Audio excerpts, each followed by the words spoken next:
Hello，咁多位小朋友，你哋係咪做排句成段嘅時候，仲係用緊你嘅語感嘗試去排出嚟，而冇一個有效嘅方法呢？咁今日呢條片呢，你一定要睇晒佢啦。我係謙 Sir，有10年嘅小學中文教學經驗啊！我希望咧今次呢一個影片呢，可以幫到你輕鬆解決排句成段嘅題目啊！好啦，今次咧我哋呢一個排句成段嘅課堂咧，會教你點樣用一個時間順序同埋故事嘅發展起因咧，去組合啲句子啊！而且我哋要學識一樣嘢，去圈出啲關鍵字。好啦，開始之前咧，大家記得喺下邊嘅連結下載我哋呢一份排句成段嘅練習，跟住我一齊上堂啦。好，排句成段咧，其實就好似一個拼圖咁樣嘅，我哋唔能夠隨便咁樣亂咁拼，一定要揾到啲隱藏嘅線索。呢啲線索咧，通常都係表示一啲時間嘅詞語啦，或者係一啲連接個動作嘅關聯詞嚟嘅。今日咧，我哋就用兩條題目去揾出呢啲線索，幫你去揾到呢一個排句成段嘅答案啦。好啦，首先係第一題。我哋咧可以望完呢一紮句子之後咧，大概去了解一下個氛圍。我相信咧，好多同學仔咧望完呢一紮嘢之後咧，大概都會聯想到，應該就係講緊關於落雨嘅呢一件事嘅。好啦，咁咧我哋大概就可以先排列到一個順序出嚟咧。呢一件事應該係圍繞住關於落雨嘅前啦，然後就到中段啦，下雨時啦，再到下雨後之間嘅一個時間上嘅變化。好啦，跟住呢一個時間順序，跟住呢個變化咧，我哋就可以慢慢再去做一個排列啦。首先第一樣嘢，通常咧喺落雨之前咧，會有啲咩徵兆咧？咁通常咧落雨前，梗係個天都會開始慢慢變黑啊，會烏雲密佈啦。咁所以咧，我哋咧就可以跟翻呢個關鍵嘅詞語烏雲密佈開始。我哋先選擇第一個選項就係 B 啦。好啦，然後咧就跟住呢一個邏輯嘅順序。好啦，喺烏雲密佈之後咧，會有一個動作承接住嘅。咁通常會發生啲咩事咧？而我哋亦都可以同樣揾到個類似關鍵嘅字眼咧，幫到我哋去揾答案嘅。除咗我哋知道開始會落雨之外咧，同時記住間低呢個接着呢一個標示語啊，話到俾我哋聽咧，佢呢一度準備講嘅內容咧，就係要接住前面烏雲密佈嗰度去講嘅，所以咧我哋下一個就可以選擇 D 呢一個選項啦。好啦，跟住啦，突然間落大雨嘅時候，你會點樣做啊？好啦，咁正常人嘅反應啊，我哋嗱嗱嘅快閂窗啦，如果唔係啊撇濕啲衫啦，跟住就阿媽就話啦，做咩唔閂窗啊？落雨咯咁樣。好啦，咁所以咧我哋就可以選擇關上窗戶呢一個答案啦。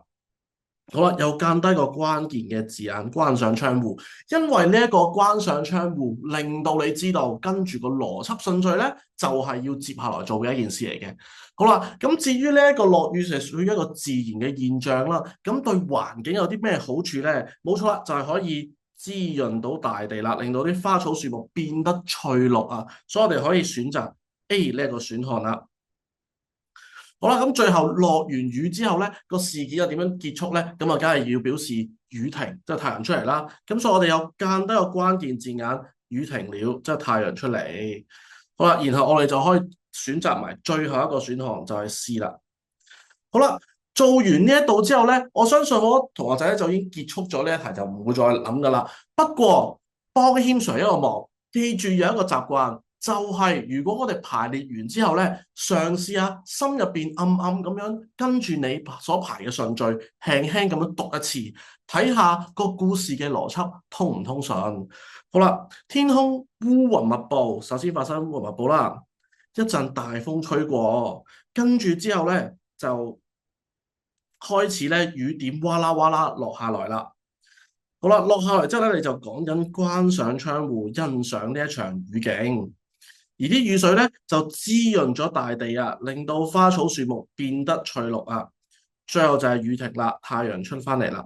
好啦，咁呢個係一個好順理成章嘅邏輯順序，所以呢個就係一個通順嘅段落啦。好，跟住咧就去到第二題啦。咁第二題咧同前面有少少唔同啦。佢除咗係一個普通嘅故事發展之外咧，呢一度咧就係一個明顯嘅因果關係啦。我哋望完呢一紮嘅句子之後咧，我哋可以判斷到咧，應該係講關於小智參加跑步比賽嘅一個故事嚟嘅。所以咧呢一度嘅順序咧，應該就係事件嘅起因啦。跟住之後咧就去到經過啦，然後咧，最後就係個故事嘅結局啦。咁我哋咧去排列順序嘅時候咧，就可以嘗試下跟住呢一個順序、呢一個邏輯去做一個排列，睇下可唔可以揾得到個答案咯。另外啦，因為我哋知道咧呢一度有起因經過結果嘅關係啦，所以好大機會咧有某啲字眼可以幫到我哋嘅，就係表示一啲因果關係啊、轉折關係嘅一啲關聯詞。好啦，呢一度咧，首先我要知道嗰個故事嘅起因就係阿小智去參加跑步比賽，先至會引發之後一連串所出現嘅事件㗎嘛。所以咧，我哋要先間低個重點，就係小智決定參加呢個跑步比賽。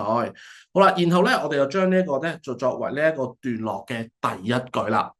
然後啦，去參加比賽咧，咁梗係一定會有初期發生嘅事件啦。咁啊，初期咧，阿小智佢跑步咧個成績係唔理想嘅，所以我哋要圈低佢起初呢一類嘅字眼啦，然後就圈低佢跑步成績唔理想呢一個事件。好啦，呢一個咧就會作為呢一個事件開首嘅一部分嚟嘅。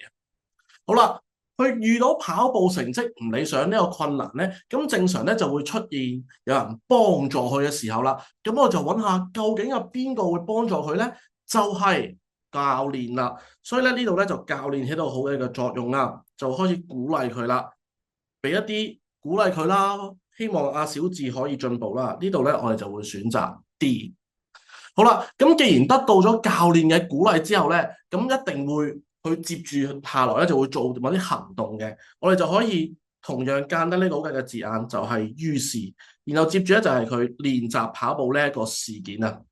好啦，咁所以咧我哋就可以選擇 A 啦。